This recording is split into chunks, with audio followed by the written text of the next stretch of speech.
Govinda Gopala. Hello my dear friends, welcome back again in Indian Balaji Indian Coders Group. So आपका बहुत बहुत स्वागत है आपका इस ग्रुप में अगेन। और जैसा कि आपको पता है कि मैं सी लैंग्वेज पे सेशन ले रहा हूँ अभी, तो मैंने सी टोकन्स और सी कांस्टेंट सब कुछ पढ़ा दिया, इधर का सेशन हो चुके हैं। और मैं आप पीछे की चीज़ों को पढ़ने के लिए देखने के लिए आप पीछे वाले वीडियोस को जरूर देख लें। अब मैं डेटा टाइप्स आज के सेशन में मैं डेटा टाइप पढ़ाने वाला हूँ।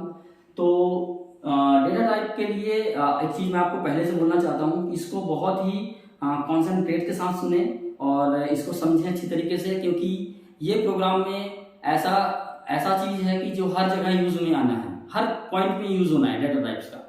तो आपको इसी के अकॉर्डिंग जो है तो आपको समझना भी है। अब मैं डेटा टाइप के बारे में बताता हूँ। डेटा टाइप है क्या चीज़। डेटा एक करेक्टर है आपका डेटा, एक है आपका टाइप। डेटा का टाइप, डाटा जो डेटा आप डाल रहे हो, डेटा इनपुट है या आउटपुट है। डेटा होता क्या है, डेटा बेसिकली इनपुट होता है या आउटपुट होता है। तो जो आपका इनपुट डेटा है या आउटपुट डेटा है, जैसा कि ये एक डेटा है, डेटा क्या हो सकता है, या तो इनपुट होगा, इनपुट होके आउटपुट होगा। तो इनपुट आउटपुट करने के लिए जो डेटा हम डालते हैं उसका टाइप बताना, क्या करना, टाइप।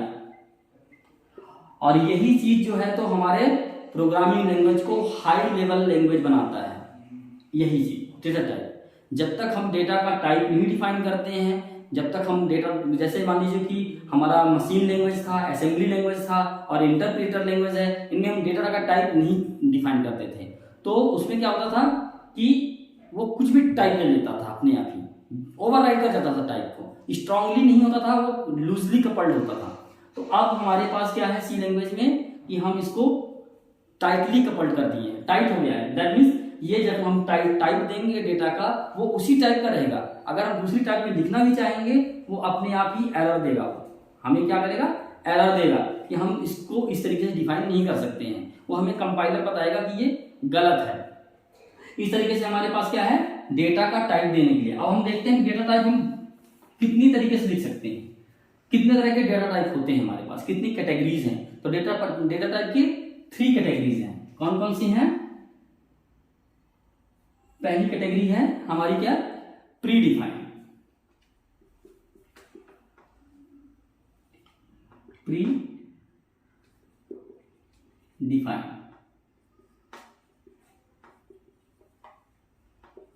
Data type. दूसरी कैटेगरी क्या है हमारी, user defined data type.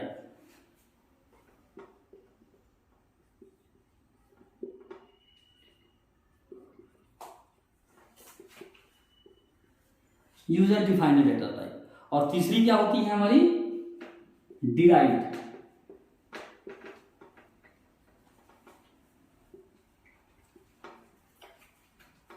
Data type. Derived data type. अब derived data type, user defined data type and predefined data type, ये सभी according to the behaviour of using, ये हमें define किया गया, कैटेगराइज किया गया है। User predefined data type, that means पहले से जो डिफाइंड है, पहले से मतलब जब कंपाइलर बनाया गया होगा, कंपाइलर को डिजाइन किया गया होगा, उस टाइम पे डिफाइन कर दिया गया कि इस चीज को, ये डेटा टाइप जो है तो इस चीज के लिए यूज होगा, उसको कहते हैं हम pre defined data type. That means compiler के डिजाइनिंग के टाइम पे ये बना दिया गया है। दैट मीन्स इसको हम चेंज नहीं कर सकते हैं, इसको हम केवल यूज कर सकते हैं और इसको हम केवल पढ़ सकते हैं, इसको हम इनपुट आउटपुट के लिए यूज कर सकते हैं, लेकिन हम इसको कहीं पे भी हम इसको हम चेंज नहीं कर सकते हैं। इसको हम कहते हैं प्री डिफाइंड डेटा टाइप। जैसे कि हमारे पास है इंट, फ्लोट एक्सेट्रा, ये हमारा क्या है, प्री डिफाइंड डेटा टाइप है। अब आते हैं हम यूजर डिफाइंड डेटा टाइप में। इसके नाम से ही पता चल रहा है कि जब यूजर ही बना दे अपने से कोई डेटा टाइप, पर वो अपने से बना नहीं सकता, ऐसे बना देगा, वो प्री डिफाइंड का जरूर यूज करेगा। पहले तो वो प्री डिफाइंड का यूज करके फिर वो बनाएगा अपने तरीके से कोई नया डेटा टाइप। जैसे कि हम बनाते हैं इनम। ये इनम बनाते हैं इनमरेशन के लिए। उसमें हम टाइप डिफाइन करते हैं, इंट, स्ट्रिंग, जो भी है, डबल, फ्लोट, जो भी यूज करना होता है उसको हम इसका यूज करके हम इसको बनाते हैं। तो ये यूजर डिफाइंड डाटा टाइप होता है। इसको हम यूजर के तरीके से हम बना करके यूज करते हैं। बेसिकली इन सी में तो ऐसा नहीं है, लेकिन सी प्लस प्लस और आगे वो जो हाई लेवल लैंग्वेजेस हैं उनमें हम बनाते हैं, जैसे क्लास ऑब्जेक्ट उसका तैयार करते हैं, वो यूजर डिफाइंड हो गया, वो एक तरीके से यूजर डिफाइंड डेटा टाइप हो गया। ओके, तो इस तरीके से हमारा क्या हो गया, ये जो यूजर के द्वारा बनाई जाती है डेटा टाइप उसे हम कहते हैं user defined data type. User का मतलब दैट मींस कोडर, प्रोग्रामर के थ्रू जो डेटा टाइप बनाया जाता है उसे हम कहते हैं यूजर डिफाइंड डेटा टाइप। अब आता है डिराइव्ड डेटा टाइप। ये भी हम खुद ही इसको जो है तो हम मतलब कंपाइलर ही यूज करके इसका प्री डिफाइंड और बनाता है ये डेटा टाइप। जैसे कि हमारे पास होता है स्ट्रक्चर, स्ट्रक्ट सी लैंग्वेज में आप देखेंगे स्ट्रक्ट है, यूनियन है, एरे है, पॉइंटर है, एरे है, पॉइंटर है, ये सारे जो हैं तो इसको क्या कहते हैं हम, aggregation of pre defined data type. ये क्या है हमारा, बेसिकली ये जो चीज है क्या है, aggregation of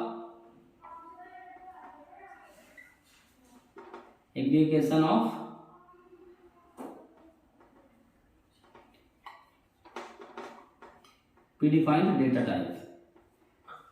derived data type क्या है, aggregation of predefined data type. तो ये तो बेसिकली दोनों जो हैं दोनों के दोनों डिपेंड है किससे, फर्स्ट वाले से। तो इनको हम जैसे ही हम कुछ प्रोग्राम में अच्छे हो जाएंगे, प्रोग्रामिंग करने में थोड़ी सी और बेटर हो जाएंगे, तब हम इन दोनों को डिफाइन करेंगे और अच्छे से एग्जांपल देकर के अच्छे तरीके से बताएंगे। लेकिन अभी हमें समझना क्या है, प्री डिफाइंड डेटा टाइप। तो प्री डिफाइंड डेटा टाइप के लिए हम पढ़ते हैं, इसको देखते हैं कि प्री डिफाइंड डेटा टाइप क्या है।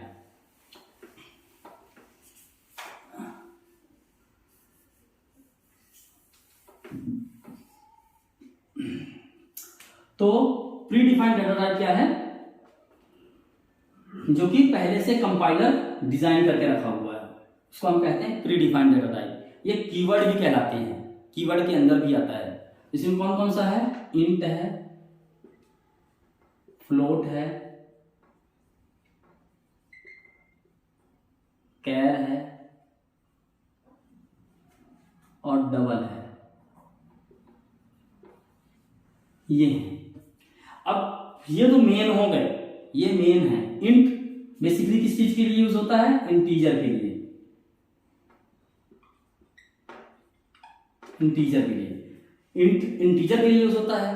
जैसे इंटीजर क्या, इंटीजर में आप मान लो कि जैसे 1 2 5 100 999 लाइक दैट ऑफ पूर्ण संख्याएं, अधूरी नहीं, पूर्ण संख्याएं, क्या हो गया इंटीजर। फ्लोट और डबल ये दो चीजें जो है ये होते हैं डेसिमल्स के लिए, डेसिमल्स वाले नंबर के लिए, रियल संख्या, रियल नंबर के लिए। तो रियल नंबर जैसे 1.5, इसमें आप माइनस भी याद कर सकते हो, 1 -55 लाइक दैट इंटीजर में। इसी तरीके से इसमें -1.5 -1.2 इस तरीके से आप और नंबर डाल सकते हैं, 9.999 इस तरीके से कुछ भी नंबर लिख सकते हैं हम। डबल ये भी जो है तो आपके डेसिमल से है, डेसिमल से, इसमें भी सेम चीजें ही है जैसा इसमें लिखा हुआ। अब आपको लग रहा होगा कि इन दोनों में जो सेम है तो डिफरेंस क्या है, what is the difference between float and double. हम समझ गए, ठीक है, इंटीजर और फ्लोट में डिफरेंस है, because it's a integer, it's a decimal. But float और डबल जो दोनों है डेसिमल, तो इनमें डिफरेंस क्या है और क्यों हम अलग अलग इसको फिर यूज कर रहे हैं जब अगर कोई डिफरेंस नहीं है तो नो डाउट इसमें डिफरेंस है साइज का। इसका एक स्पेसिफाइड साइज होता है, जैसे 8 बाइट का होता है मान लीजिए, तो उसका ये इसका डबल होता है 16 बाइट का। जितनी इसकी एक कैपेसिटी होती है, एक इसकी कैपेसिटी होती है, वो आपको इसको डिटेल में देख सकते हैं बाद में। अभी अभी के लिए आप ये समझिए कि एक कैपेसिटी होती है इसकी कि हम कितने नंबर्स को स्टोर कर सकते हैं। जैसे इसमें इंटीजर में अगर आप इतने नंबर के बाद एक्स्ट्रा ऐड करेंगे तो वो नहीं लेगा। क्यों नहीं लेगा? क्योंकि उसकी एक कैपेसिटी है इंटीजर की। फ्लोट में भी एक कैपेसिटी है, डबल में भी एक कैपेसिटी है। कैपेसिटी का मतलब क्या है कि उसको एक डेटा टाइप के साथ उसका एक रेंज दिया जाता है कि इतने से लेके इतने तक ही हम इसको डाल सकते हैं वैल्यू को, उससे ज्यादा वैल्यू नहीं डाल सकते हैं। अब जब फ्लोट में भी डेसिमल यूज हो रहा है तो दैट मीन्स ये थोड़ा सा कम है, ये थोड़ा सा ज्यादा है, इसमें स्पेस डबल है, इसका जस्ट डबल है, इसलिए इसका नाम पड़ा है डबल। तो ये एक डेटा टाइप है। अब हम कैर का देखते हैं। कैर का कैरेक्टर से रिलेटेड है, ये स्ट्रिंग से रिलेटेड है, कैरेक्टर या स्ट्रिंग।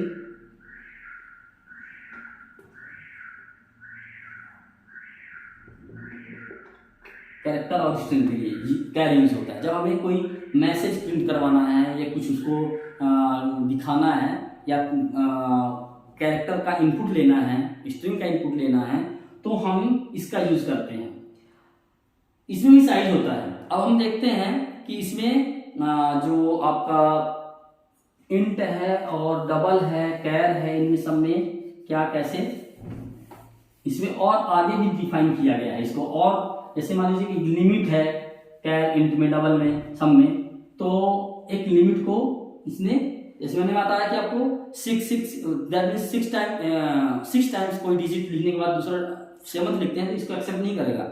इसलिए इसमें क्या कर दिया, इसमें 2 तरह का दे दिया। ये पहला 3 तरह का हो गया, शॉर्ट इंट, दूसरा इंट, तीसरा लॉन्ग इंट। ये सारी स्मॉल में है, ये ध्यान रखिएगा। अब इसके अकॉर्डिंग जो है तो ये कम लेता है, फिर ये मीडियम 6 डिजिट लेगा, ये इसके बाद जो है तो 8 या 12 डिजिट लेगा। इस तरीके से कुछ इसके स्पेसिफाइड रेंज हैं। वो रेंज आप देख लेंगे या मैं आगे आपको वीडियो में दिखा दूंगा कि कौन से कितने रेंज में है। तो इनके रेंज के अकॉर्डिंग जो है तो ये शॉर्ट और लॉन्ग है। बट फ्लोट में ऐसा कुछ नहीं है। फ्लोट के लिए क्या कर दिया, डबल कर दिया इसने। और डबल से भी ज्यादा अगर चाहिए तो इसमें एक ही टाइप है, लॉन्ग डबल।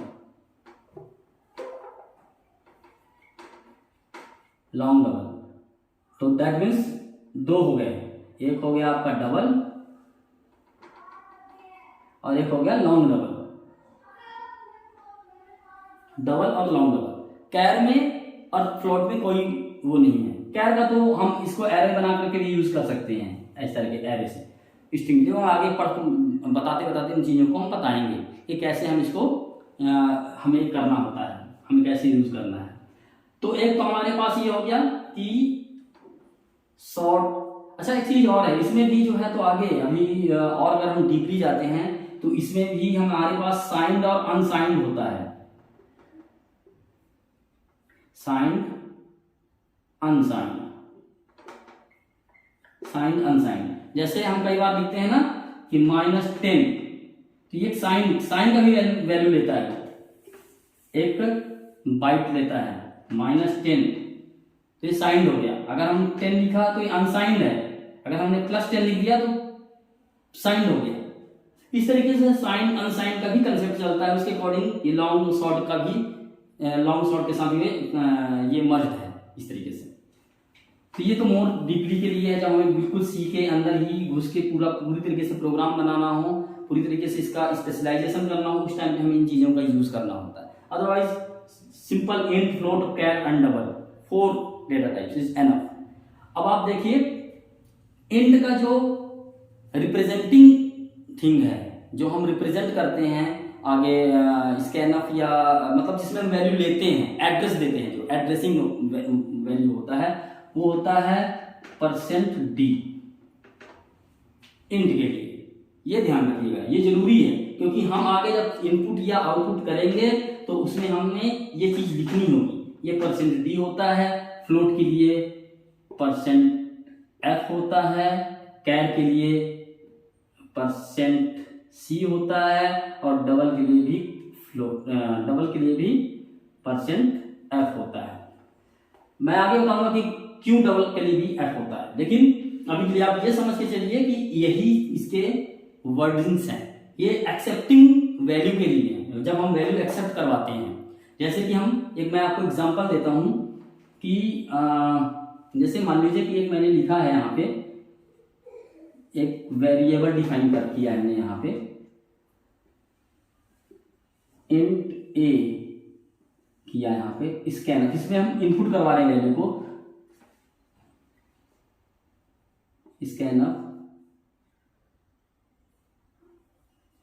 परसेंट डी, और कहां पे डलवाना है इसकी वैल्यू, %a। ये %, जो होता है एक एड्रेस पॉइंट कर रहा है, ये एड्रेस को पॉइंट कर रहा है। ये जो मैंने आपको आगे ऑपरेटर बताऊंगा, उसमें बताऊंगा मैं कि ये %, का मतलब क्या है। तो ये इसको जो %d लिख रहे हैं हम यहाँ पे, तो ये इसका है क्योंकि ये इंटीजर टाइप का है, और ये %, के साथ लिखा जा रहा है क्योंकि ये उसमें वैल्यू जाके स्टोर होना है। जब हम इसको प्रिंटअप करके अगर हमें दिखाना होगा तो कैसे दिखाएंगे, इसका आउटपुट अगर लेना है तो कैसे दिखाएंगे, %d, और हमें क्या करना है, एड्रेस से वैल्यू निकालना है, डालना नहीं है, तो हम केवल क्या लिखेंगे, a, बस इतने में। इसमें हम %, में जब लगाते हैं दैट मीन्स हमें एड्रेस में वैल्यू डलवानी होती है। अगर हम % नहीं लिखते हैं दैट मीन्स हम इसको आउटपुट ले रहे होते हैं। तो इस तरीके से ये हमारा सेशन डेटा टाइप का एक तरीके से कंप्लीट हो गया है। मुझे उम्मीद है कि आप लोगों को ये अच्छी तरीके से समझ में आया होगा। अगर समझ में नहीं आ रहा है या कोई चीज ऐसी है जिसमें आपको डाउट है तो आप प्लीज मुझे कमेंट में लिख के बताएं। मैं इसके पीछे की वीडियोस के सारे लिंक इसके डिस्क्रिप्शन बॉक्स में डालूंगा, तो आप उसे पीछे की वीडियोस को भी आप देख करके अंडरस्टैंड कर सकते हैं। और नेक्स्ट वीडियो के लिए नेक्स्ट सेशन मेरा होगा वो हमारा होगा ऑपरेटर्स का। उसमें हम आपको सी लैंग्वेज के ऑपरेटर्स पढ़ाऊंगा, और ऑपरेटर्स के बाद हमारा जो है तो मेन प्रोग्रामिंग लैंग्वेज स्टार्ट हो जानी है। तो मैं उसमें आपको प्रोग्राम्स के कुछ कंटेंट बताऊंगा, कुछ प्रोग्राम बना के दिखाऊंगा। सिंपल प्रोग्राम होंगे क्योंकि आपको अंडरस्टैंडिंग कर सकते हो, जिसमें हम आपको डिबग करना सिखाएंगे। डिबग कैसे करेंगे आप, उसको आप कैसे वॉच कर सकते हैं वैल्यूज को, वो सारी चीजें मैं आपको बताऊंगा। तो अभी के लिए डेटा टाइप के साथ मैं अभी आपसे विदा ले रहा हूँ। Thanks a lot for watching and we will meet in next video. Thank you, bye.